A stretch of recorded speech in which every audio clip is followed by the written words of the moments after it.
Assalamualaikum warahmatullahi wabarakatuh, Sobat Juragan. Balik lagi nih sama Minju. Dan kali ini Minju lagi ada di kandang ya, lagi ada di bawah. Dan ini di belakang Minju ini ada banyak banget karung, isinya itu onggok ya.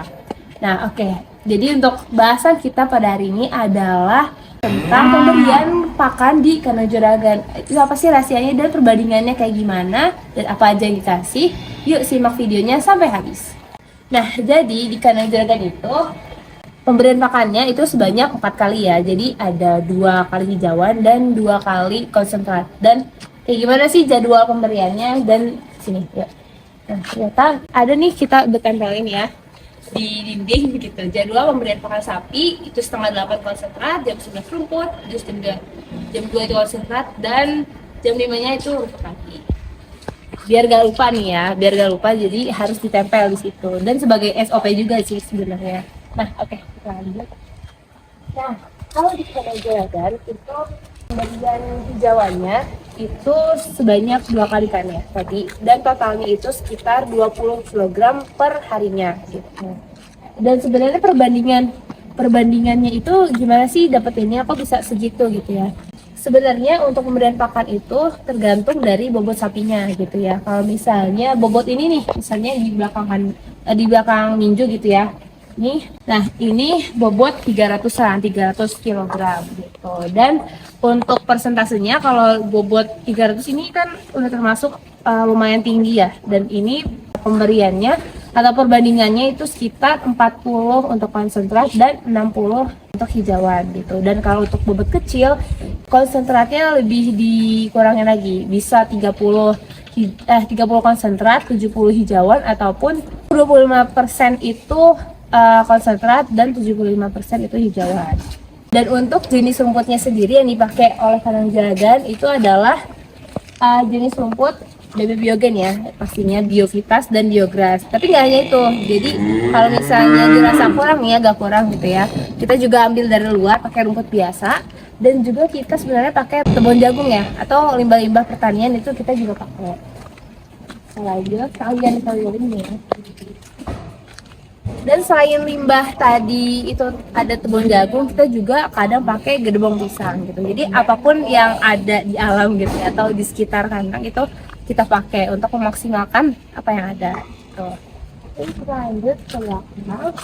Nah ini yang di bagian depan ini bobot sapi 300 kilo ya. Nah, sampai di sana itu bobot 300 kilo. Dan untuk bobot yang lebih di atas lagi nih 400 up, sampai mungkin ada di dalam itu ada bobot 900, itu ada di dalam gitu ya. Ke belakang. Nah sekarang udah jam 11 dan waktunya untuk dikasih rumput nih. Yuk. Udah.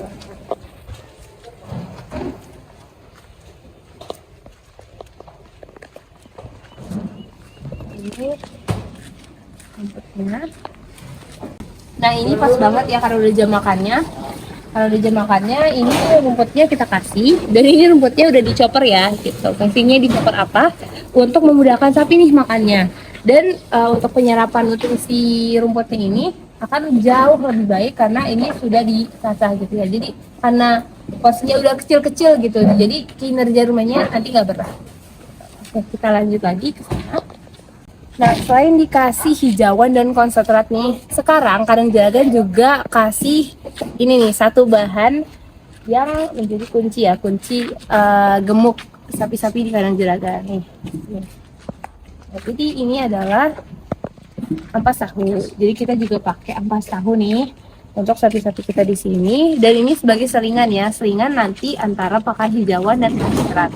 Jadi biasanya setelah diberi hijauan, nanti sapi-sapinya dikasih ampas tahu gitu. Nah, karena di sini ada 80 ekor sapi ya, sekitar 80.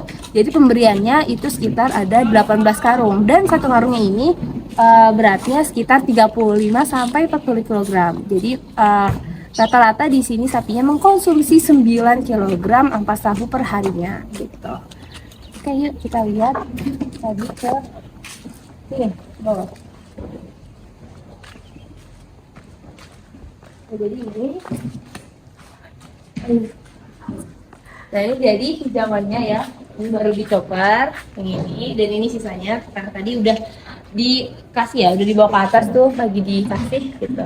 Dan ini gudang pakan punya Kandang Juragan. Dan ini kita kasih lihat ya, konsentratnya itu kayak apa sih jenisnya, apakah cemboron atau kering gitu. Nah ini jenis konsentrat yang kita punya ini teksturnya mamel ya, atau semi basah gitu. Jadi nggak kering juga tapi nggak basah juga gitu, jadi agak-agak basah tuh. Nah ini campurannya ada macam-macam nih, ada bungkil sawit, bungkil kopra, ampas tahu, dan lainnya gitu. Dan kita juga pakai ada satu bahan yang mampu menaikkan palatabilitas atau kesukaan ternak pada pakannya. Ini kuncinya adalah molasses ya teman-teman. Jadi yang di dalam jerigen ini adalah molasses. Jadi kita juga pakai molasses untuk memberikan rasa ya, rasa manis gitu pada pakannya, agar ternak mau makan gitu. Nah, jadi itu ya pembahasan kita hari ini tentang pemberian konsentrat dan hijauan di kandang juragan. Jadi, pemberian konsentrat dan hijauan itu sebenarnya nggak ada patokannya. Jadi, nggak 100% harus ngikutin yang ini. Jadi, bermacam-macam ya, tiap peternakan itu punya formulanya masing-masing. Oke, segitu aja dari Minju. Dan buat Sobat Juragan yang mau kurban nih, karena tinggal 3 bulan lagi Idul Adhanya, Sobat Juragan bisa nih langsung booking sapi kurban idaman Sobat Juragan sekarang di Kandang Juragan, karena titip sapi kurban udah dibuka. Jadi Sobat Juragan bisa langsung pilih sapi idaman Sobat Juragan, terus Sobat Juragan baru bisa DP nih minimal 20%, langsung nanti Sobat Juragan punya sapi kurban buat Idul Adha nanti. Untuk info selanjutnya tentang titip sapi kurban, Sobat Juragan langsung aja WhatsApp admin ke nomor berikut. Dan untuk bookingnya, mendingan buruan dari sekarang karena banyak banget nih yang mau booking sapi-sapi di belakang Minju ini. Oke, sekian dari Minju. Wassalamualaikum warahmatullahi wabarakatuh.